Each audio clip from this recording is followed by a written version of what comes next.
I'm Rita Cook. I'm Terry Murphy. And we are ECP-TV. So, Terry, there's a benefit coming up that you were going to tell our viewers about. Yeah.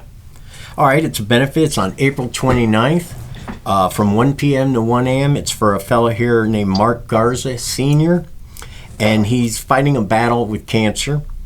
He's well known in Ellis County. He's a volunteer fireman in Bristol, and there's going to be live music, a silent auction, and raffle. So if you can get out there and help him out, it'd be great. Yeah, guys, everybody come out, and that's the end of this month. So you have time to put it on your calendar, and let's support our own, especially since he is a volunteer fire person, and just, well, in general, we should do that, but particularly for the people that have saved our lives in the past and that we love and care about. So I hope everybody read Down the Rabbit Hole this past week. What we had in that was I was talking about the fact that every human being in the world, not just Americans, needs to read our Declaration of Independence, because that basically tells you that we have the right to be free. And I was really kind of annoyed about the Senate Bill 686 because it is taking away much more than the TikTok ban. So everybody go read that. And then we had a large number of papers sold this week because our publisher was threatened by a man in Wilmer, or he's working in Wilmer. It's about the ETJ over there. He wrote some really awful comments to our publisher, which we're not going to talk about, but that's an ongoing story. So this week we're going to have that as well in the paper because it's kind of crazy. It's one of those things that you're like, really? Is this really happening? Just like pick up your toys and go home or find another sandbox. Okay, so we're going to talk. So we have a caller, right? Yes. And Larry from Waxahachie. Larry, are you there? I think he's on hold. Yeah. Hi. Oh, there he he is. Guys. Hey, Larry. So how's it going? Great. How are you? Not too bad. Good. Monday. Yeah, thanks for calling in. So Terry has some questions, had a question that we're going to go over today, our topic. In your eyes, what do you think the cause of the recent epidemic of school shootings might be? Oh, I mean, wow, that's a big one. There's a lot of things, I think. Obviously, we've had guns forever, and it's not been a problem until, 30 years, Columbine, I don't know. It's hard to pinpoint it, but the just so much, the violence that we see now in video games and in movies and stuff like that, obviously it doesn't affect us all. I still play video games. Do you think, Larry, that it's as a result of these high-power weapons that it's happening? Well, we've always had high-powered weapons. People don't really know what an assault weapon is. Just because something looks like an assault weapon, it doesn't mean that it is. It's they look deadly, but you still got to pull the trigger. They're not automatic. So, what is that thing? Guns. People don't kill, guns kill, or what was that? What's that? I don't know, something like that. I think it's actually the bullets. Yeah, the bullet. Well, thank you. I do think that what you just said really hit. I have another theory that I'm going to mention as well, but what you said about video games, kids sit in front of games these days, playing these games where they're killing each other, and it just becomes like the norm. It's not, you don't go outside and play anymore like we did. No, they laugh at how the bodies twitch if you shoot them in a certain place. It's funny to them, and there's a desensitization that takes place, and what you see on TV affects you.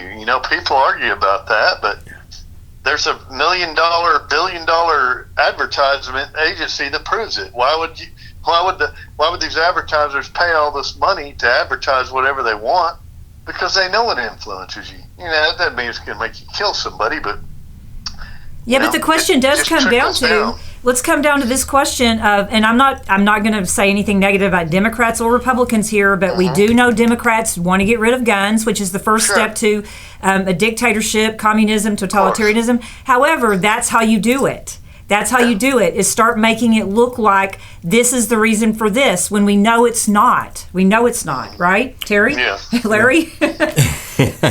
Well, Larry, what do you think the chance that it's a lot of the drugs that these young kids are on? Well, of course it is. Not street drugs, but the ones prescribed by doctors for ADD, ADHD, depression. You think that has played a role? Doctors are manufacturing insane people. You know, Western medicine treats the symptom, not the cause. You know, Right. That's just the way it is. And, you know, they know what they're doing. They know what they're doing. That's not the answer to your problems, because once you're on that, you're on it for life. Yeah. Yeah. You know? Right. And, you know, we all know people that are on those. Hell, some of us are on them. But it's just not the right route to treat this. Well, you know what?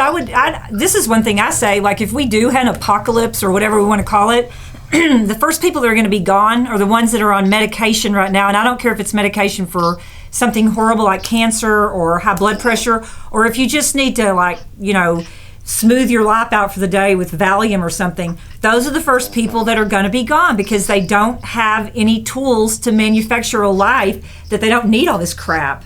Well, what about the vaccine possibly having a role? Well, okay, so Larry, we're talking about something that Terry and I were talking about before the show started. People are going to hate me for saying this, but I'm just going to throw it out there. Was this person from the recent shooting vaccinated? Because we already know that the vaccine was not about not getting COVID, not passing COVID along. It had to do with changing, it was the mRNA. What is it doing? The 5G is connected supposedly to what we don't even know what our government is doing right now. No. So how do we know? What's the trend? This was a trans person that killed the children, right? Yeah. What medication are you on when you're? I'm not. Let's look at the real issue that's really going on here. Yeah, on this one in particular. And how did this person get a gun? And what did those hormone replacement things do to you? So, in your mindset? Guns are so easy to get a hold of. You can just go to the south side, over here and find them. Just south of downtown, you can pull up to a street corner, convenience store and buy a gun, car tags, guns, and drugs. And I don't think a high-power weapon's necessary to create a lot of havoc. Well, I'm not promoting that we should be able to go to the corner drugstore and buy an illegal gun. I'm not promoting that. I don't want anybody to think that. I don't want any call-ins or about that. And I don't think you are either. No. But having our guns taken away is against the Constitution, and it's basically against what we are as Americans, whether the Democratic Party or the Republican Party or any other party out there wants to know that or believe that or not. And taking guns away from law-abiding citizens. That's not the answer, and they're not going to get them. That's the biggest problem. We got 2 minutes, Larry, or 1 minute now, so sorry for that. Criminals will always have guns, right? Exactly. That was my point. You can just go get them, Yes, exactly. If you look a certain way, people will come out of the woodwork and offer you a gun. What do you need? Right? Yeah, I got a Uzi for you.